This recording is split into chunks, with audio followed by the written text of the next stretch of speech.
धमाकों से हड़कंप है। हाईवे पर सावरदा पुलिया के पास ये हादसा हुआ है। कई किलोमीटर दूर तक धमाके सुनाई दिए हैं। करीब 200 मीटर तक उछलकर सिलेंडर गिरे हैं। कई गाड़ियों की चपेट में आने की सूचना है। ट्रक चालक के जिंदा जलने की खबर मिल रही है। ड्राइवर, खलासी समेत कई लोग घायल हैं। कई गाड़ियां चपेट में आई हैं। बड़ी खबर आपको बता रहे हैं, एक बार फिर यहां पर एलपीजी से भरा, सिलेंडर से भरा हुआ ट्रक जो है वो हादसे का शिकार होता है, जिसके बाद एक से एक करके सिलेंडर फटने लगते हैं, ब्लास्ट होने लगते हैं और आसपास अफरा तफरी मचती है। ये 5 तस्वीरों के जरिए आप देखिए इस भीषण अग्निकांड हादसे की तस्वीरें कि किस तरह ये हादसा हुआ और उसके बाद क्या होता है, किस तरह से दहशत फैलती है। ये जयपुर अजमेर हाईवे है जिस पर यह हादसा हुआ। सिलेंडर से भरा हुआ ट्रक पलट जाता है। हादसे के बाद सिलेंडर ब्लास्ट होने लगते हैं, एक एक करके सिलेंडर फटना शुरू होते हैं, जिसके बाद भीषण आग लगती है। ये तस्वीरें हैं। 5 तस्वीरों के जरिए आप समझिए इस हादसे को कि किस तरह ये भीषण हादसा होता है। मौखमपुरा के सावरदा पुल के पास यह हादसा हुआ है। दूदू जयपुर अजमेर हाईवे पर बड़ा हादसा हुआ है। दिसंबर 2024 में भी एक ऐसा ही मंजर देखा गया था। 300-400 मीटर तक आग फैली थी। केमिकल जहां जहां फैला वहां तक आग फैली थी। केमिकल से भरा हुआ टैंकर जो है उसमें ब्लास्ट हुआ। कई गाड़ियों को आग की चपेट में लिया था। हादसे में 16 लोगों की मौत उस वक्त हुई थी और उसके ठीक बाद अब 2025 में यह हादसा होता है, यानी 10 महीने बाद यहां पर इस हाईवे पर एक और हादसा होता है। देखिए तस्वीरें देखिए आप किस तरह से यहां पर धमाके सुनाई दे रहे हैं। एक एक करके सिलेंडर जो हैं वो फट रहे हैं। हाईवे पर सावरदा पुलिया है जहां यह हादसा हुआ है। करीब 200 मीटर तक उछलकर सिलेंडर गिरे हैं। जयपुर अजमेर हाईवे पर यह भीषण हादसा हुआ है, जिसके बाद मौके पर दमकल विभाग को बुलाया जाता है, आग पर काबू पाया जाता है, लेकिन धमाकों से ये पूरा हाईवे दहल जाता है और काफ़ी व्यस्त हाईवे है। लेकिन गनीमत ये रही कि आसपास बहुत ज़्यादा गाड़ियां नहीं थी। 3 से 4 गाड़ियां चपेट में आने की खबर है। तो बताया जा रहा है जो ड्राइवर है वो हादसे का शिकार हो गया है और कई लोग घायल हैं, कई लोग झुलसे हैं। कई किलोमीटर तक लोगों ने इसकी आवाज़ सुनी है। इस हादसे के बाद हाईवे पर अफरा तफरी थी। पहले भांगरोटा में हादसा हुआ था 2024 में। अब यहां पर जयपुर अजमेर हाईवे पर यह भीषण हादसा एक बार फिर होता है। सावरदा पुलिया है जिसके पास यह हादसा हुआ है। इन तस्वीरों के जरिए आप समझ सकते हैं कि किस तरह की दहशत उस वक्त रही होगी। देर रात ये हादसा होता है। सिलेंडर से भरा हुआ, गैस सिलेंडर से भरा हुआ ट्रक जो है वो पलट जाता है, जिसके बाद उसमें धमाके होने शुरू होते हैं। एक एक करके सिलेंडर ब्लास्ट होना शुरू होते हैं और कई किलोमीटर तक ये धमाके सुनाई दिए। लोगों ने वीडियो भी बनाए और ये तस्वीरें जो आपको बता रहे हैं ये अलग अलग जगह से लोगों ने हादसे के वक्त बनाई हैं जब ये सिलेंडर ब्लास्ट होने शुरू हुए। कई किलोमीटर तक हाईवे जाम। सवाल ये है कि भांगरोटा हादसे के बाद सबक क्या लिया, यह हादसा क्यों हुआ, जो भांगरोटा हादसे की रिपोर्ट थी उसका कितना असर हुआ, ज्वलनशील टैंकर्स हैं उनके लिए अलग लेन क्यों नहीं है, और स्पीड लिमिट ये सबसे अहम है, उस पर सख्ती कब की जाएगी।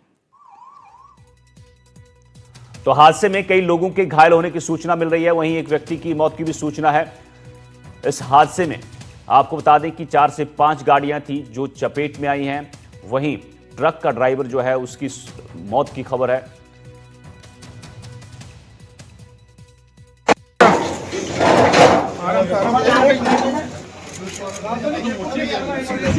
जयपुर के दूदू में हुए ट्रक हादसे के बाद जिस तरीके से भयावह आग की लपटें देखी गई, उससे इस तरह का अंदाजा लगाया जा रहा है कि कई लोगों के घायल होने की संभावना है। ऐसा बताया जा रहा है फिलहाल कि 5 से 6 लोग घायल हुए हैं और एक व्यक्ति की मौत हुई है। हम इस वक्त एसएमएस के इमरजेंसी ट्रॉमा सेंटर के बाहर खड़े हुए हैं। यहाँ पर भी कुछ ही देर पहले एक शव को एक लाल कलर के बैग में, एक थैले में लाया गया और यहाँ से अभी उस शव को यहाँ से मॉर्चरी भेजा गया है।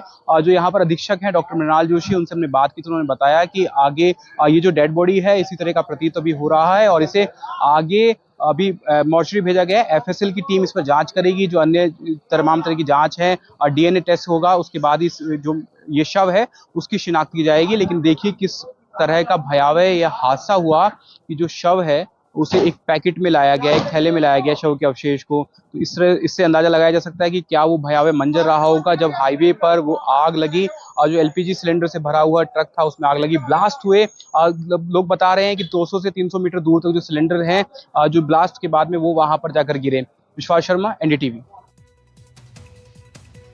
तो इस हादसे के बाद अफरा तफरी थी, जो घायल थे उनको अस्पताल पहुंचाया जा रहा था। डॉक्टरों ने क्या कुछ कहा है वो भी आपको सुनाते हैं।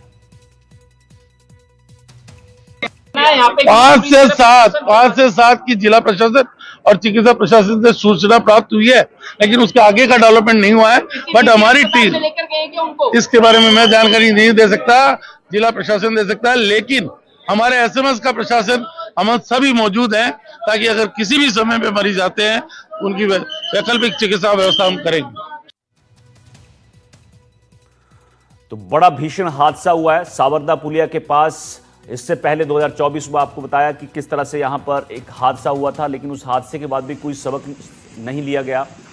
अब ये एक बार फिर यहां पर 2025 में हादसा होता है, अफरा तफरी होती है, ब्लास्ट होते हैं सिलेंडर, क्योंकि सिलेंडर उस ट्रक में भरे थे जो पलट जाता है। उसके बाद बताया जा रहा है कि कोई एग्जैक्ट फिगर हमारे पास आया नहीं है। तो ये तो जब हमारे पास ट्रॉमा की सूचना आई है तो ट्रॉमा की सूचना आते ही हमारा जो इमरजेंसी सिस्टम है वो एक्टिवेट हो गया है। तो यहाँ पर हमारे ट्रॉमा के जो एमओआईसी है वो भी यहीं पर ही है, एडिशनल सुपरिटेंडेंट भी यहीं पर ही है और हमारा सारा स्टाफ, हमारे जनरल सर्जरी के सर्जन्स, प्लास्टिक सर्जरी के सर्जन्स और जो भी हमारे को एंटिसिपेट कर रहे हैं कि हमारे को आईसीयू बेड्स की जरूरत होगी वो भी हमने टेक ओवर कर लिया है। और अभी एग्जैक्ट फिगर हमारे पास आया नहीं है, जस्ट हमारे पास सूचना आई थी कि इस तरह की हुई है घटना, तो हम लोग यहाँ पर पिछले 2 घंटे से तैयार खड़े हैं। कुछ भी नहीं पता हमारे को, ये कहा है कि ये हुआ है, there is a possibility of a mass casualty, तो हम लोग उस हिसाब से तैयार है। उम्मीद की जा रही है कि घायलों को कहीं और शिफ्ट किया जाता। ये तो देखिए क्या होता है कि इमरजेंसी ट्रियाज सिस्टम है, तो उस समय जो वहां पर मौके पर मौजूद है उसने क्या ट्रियाज किया है वो बता पाएंगे। किस तरह की तैयारी की गई? भाई देखिए, हमारे यहाँ पे जनरल सर्जरी, हमारे यहाँ पे ऑर्थोपेडिक्स और प्लास्टिक सर्जरी, ये तीनों तो तैयार ही हैं। बाकी ट्रियाज करने पर जो अदर इंजरीज है उनके लिए भी हमारे ऑब्जर्वेशन वार्ड तैयार है। हाँ बिल्कुल, आईसीयू का तो इंतजाम करा ही है, बिकॉज पेशेंट जब तक नहीं देखे तो we have to anticipate everything. Doctor Mrinal Joshi जो कि ट्रॉमा सुपरिटेंडेंट है, नोडल ऑफिसर हैं, वो यहाँ पर हमारे साथ जुड़े थे। अभी बात की उन्होंने मीडिया को ब्रीफ किया कि किस तरह की जो तैयारियां हैं वो की गई है। हालांकि एग्जैक्ट फिगर्स जो हैं वो नहीं बताया गया है, बट जो जिस तरह के जो अनुमान है जो बताया जा रहा है कि 5 से 6 मरीज यहाँ पर अभी लाए जा रहे हैं फिलहाल। और इस तरह की सूचना भी है कि कुछ एक शायद पेशेंट को जो दूदू में वहां पर एसजीएच है, जो सब डिविजनल हॉस्पिटल है, वहां पर भी भेजा गया है। फिलहाल मैं इसी वार्ड के सामने खड़ा हूं। यहाँ पर पूरी तरीके से तैयारियां कर ली गई हैं और लगातार मीटिंग्स का जो दौर है वो जारी है। जो डॉक्टर्स हैं, जो ऑफिसर्स हैं, मेडिकल ऑफिसर्स हैं, वो लगातार मीटिंग्स कर रहे हैं। पूरी तरीके से तैयारी है कि जैसे ही यहाँ पर मरीज पहुंचे तो उनको फिर तुरंत इलाज मिल पाए। और जो ट्रॉमा यूनिट्स हैं उनको तैयार कर दिया गया है। Plastic surgery, general surgery, orthopaedic, हर तरह की जो यूनिट्स हैं जो कि इमरजेंसी में जिनकी जरूरत पड़ने वाली है उनको फिलहाल यहाँ पर तैयार कर दिया गया है। आप देख सकते हैं हम इस वक्त department of emergency medicine SMS hospital के सामने खड़े हुए हैं और बस यहाँ पर पूरी तरीके से स्ट्रेचर्स वगैरह तैयार है। और दोनों जो यूनिट्स हैं, ये एसएमएस की ओल्ड यूनिट है इमरजेंसी, ये भी तैयार है। यहाँ पर बर्न वार्ड है और उसके अलावा जो यहाँ पर दूसरी जो यूनिट है